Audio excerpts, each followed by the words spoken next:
بسم الله الرحمن الرحيم الحمد لله رب العالمين الحمد لله الذي هدانا لهذا وما كنا لنهتدي لولا أن هدانا الله أشهد أن لا إله إلا الله وحده لا شريك له وأشهد أن محمدا عبده ورسوله اللهم صل على محمد وعلى آل محمد وصليت على إبراهيم وعلى آل إبراهيم إنك حميد مجيد اللهم بارك على محمد وعلى آل محمد كما باركت على إبراهيم وعلى آل إبراهيم إنك حميد مجيد ورضى اللهم عن الخلفاء الراشدين والصحابة أجمعين ومن تبعهم بإحسان إلى يوم الدين أما بعد السلام عليكم ورحمة الله وبركاته. Mes sœurs, mes frères, les louanges, les remerciements, les éloges ne sièrent qu'au vivant qui ne meurt pas. Allah, en dehors duquel il n'y a point d'être digne d'adoration, le premier qui n'a pas de début, le dernier qui n'a pas de fin, l'apparent, le dominant sur toutes choses. Nous le louons. Nous revenons vers lui repentant, nous lui demandons protection contre les conséquences de nos péchés et les tendances de l'âme. Celui qui Allah guide, nul ne saurait l'égarer. Celui qui est privé de sa guidée, nul ne saurait lui montrer le droit chemin. J'atteste donc de son unicité, dans son essence, dans ses noms et attributs, dans tous ses actes. J'atteste de la véracité, de l'exemplarité, de la prophétie de Mohammed ibn Abdillah. Qu'Allah bénisse ce prophète, sa famille, ses compagnons, et tous ceux qui les auront suivis dans le droit chemin nous fassent l'honneur d'en faire partie. Allah nous a gratifiés de la foi, qui ne donne qu'aux gens qu'il aime. Allah nous a parfait l'islam, et Allah nous a facilité la vie pour que ce soit un bonheur ici-bas avant l'au-delà. Et pour mériter ce bonheur dans l'au-delà, Allah nous a offert la prière, le jeûne, les piliers et toutes les bonnes attitudes.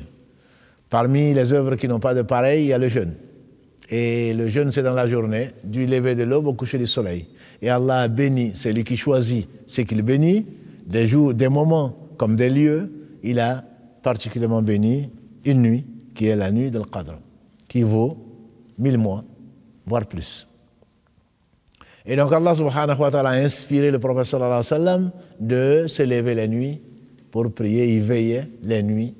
Et donc d'après Abu Saïd al-Khudri, qu'Allah l'agrée, le prophète sallallahu alayhi wa sallam est sorti nous voir à la recherche de Laylatul Qadr. À la recherche de Laylatul Qadr. Et donc pour cela, il rentrait, il passait ses nuits en retraite spirituelle, qu'on appelle l'i'tikaf. Il a dit, je consacrais le premier tiers du Ramadan à cette pratique.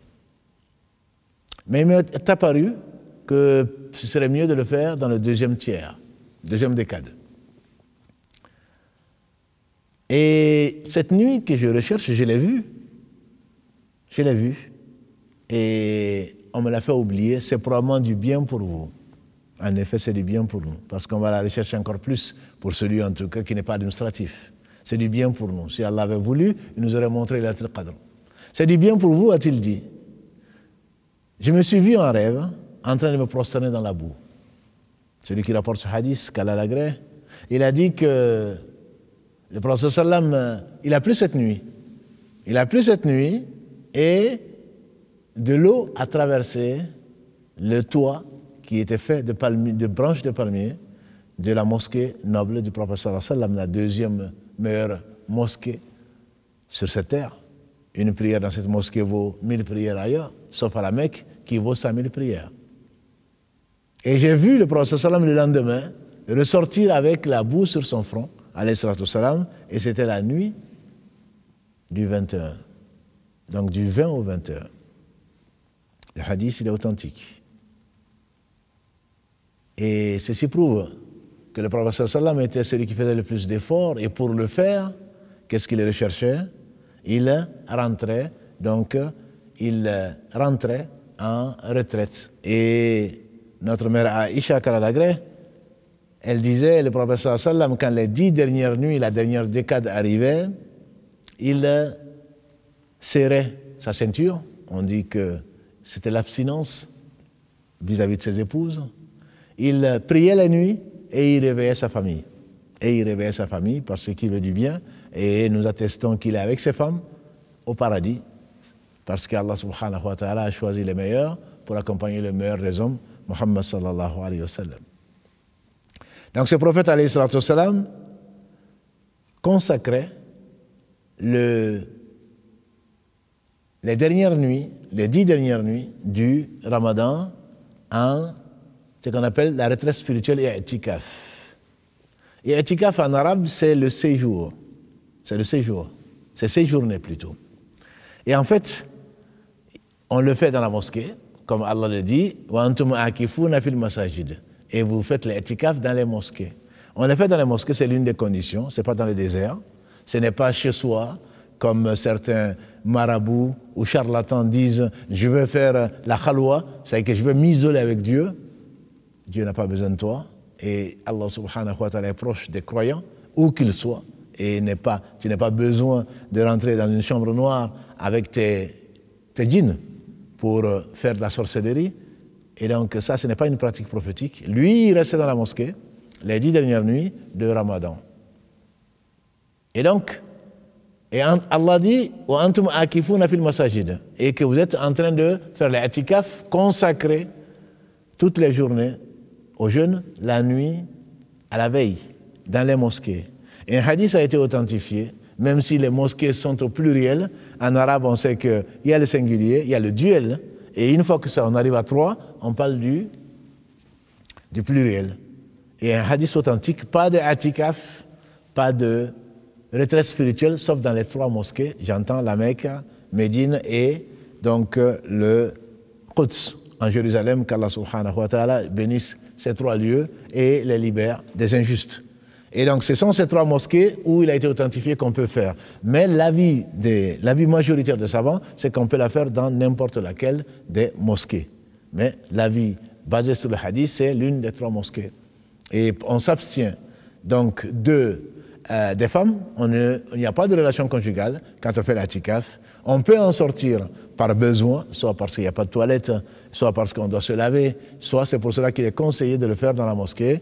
Et dans les mosquées, on doit avoir un endroit où faire ses besoins. Dans ces mosquées, on doit avoir un endroit où pouvoir se prendre une douche, soit en cas de janaba, de pollution nocturne, puisqu'il n'y a pas de relation conjugale, ou pour le vendredi, quand on doit les faire. Donc le prophète le faisait pendant les 10 dernières nuits, mais il lui est arrivé également de le faire en un autre moment. En effet, il est rentré une année pour le faire et toutes ces femmes sont venues, ce qui veut dire que les femmes peuvent aussi faire l'i'tikaf, un endroit séparé bien entendu. Toutes ces femmes sont venues planter leur tente dans la mosquée pour l'imiter. Alors il était rentré en i'tikaf et il en est ressorti. Donc il les a abandonnés dans la mosquée et cette année-là, il a fait l'i'tikaf au mois de Shawwal, donc le mois qui suit Ramadan. Et également, Omar bin Khattab, il a dit au prophète sallallahu alayhi wa sallam, j'avais promis à Allah, avant d'être musulman, de faire l'i'tikaf. Donc c'est un comportement qui existait, qui avant l'islam, donc après Ibrahim alayhi salam, c'est un comportement de fait de s'isoler pour Allah. J'avais promis, disait Omar, avant mon islam, de faire l'i'tikaf à la Mecque, une nuit. Le prophète sallallahu alayhi wa sallam a dit, fais-la. Donc quand on veut faire du bien, il faut la faire. Même si c'était du temps où on n'était pas musulman. Maintenant qu'on est musulman, on ne peut être que meilleur. Un musulman ne peut être que meilleur et ne cherche qu'à être meilleur jour après jour. Donc l'i'tikaf, c'est, on peut recevoir de la visite, notamment le professeur a reçu son épouse, sa fille, et qui l'a raccompagné à la porte, et même 2 ansars qui passaient, donc qui ont vu le professeur parler avec une femme, qui ont changé de chemin. Il a dit, venez, venez, c'est ma femme, sa fille. Ils ont dit, plus, Yani, qu'Allah nous protège de penser du mal de toi. Il dit, oui, je sais, mais Satan coule dans le fils d'Adam comme le sang dans le corps. Et j'ai craint qu'il n'ait laissé quelques traces en vous. Et donc c'est pour cela que, quand on fait l'i'tikaf, on se consacre, on ne perd pas son temps, on se consacre donc à des activités, lecture du Coran, prière, et tout ce qui rappelle d'Allah subhanahu wa ta'ala en général, et pas surfer sur Internet ou recevoir les gens pour causer. Ceci ne t'apporte pas grand-chose. Ton intérêt, c'est donc te rapprocher d'Allah subhanahu wa ta'ala, qu'Allah nous rapproche, qu'Allah accepte de nous, qu'il bénisse Muhammad, sa famille, ses compagnons, tous ceux qui les auront suivis dans les droits chemins et nous fassent l'honneur d'en faire partie. Wassalamu alaikum wa rahmatullahi wa barakatuh.